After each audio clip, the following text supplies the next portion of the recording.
আমি তার প্রথম না, দ্বিতীয় প্রেমিকা ছিলাম। সেদিন তার মুখে শুনেছিলাম সে তার প্রথম প্রেমিকাকে অনেক ভালোবেসেছিল, কিন্তু তার প্রেমিকা তাকে ভালোবাসেনি। তার প্রাক্তনের প্রতি সেই ভালোবাসা দেখে আমি তার প্রেমে পড়ে যাই।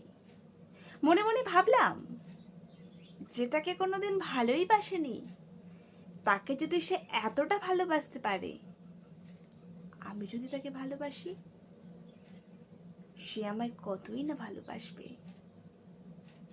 কিন্তু জানো তো, আমি ভুল ছিলাম। আসলে কেউ যদি কোনো জিনিস খুব সহজেই পেয়ে যায়, সে তার মূল্য দিতে ভুলে যায়। যার জল জ্যান্ত প্রমাণ হলাম আমি।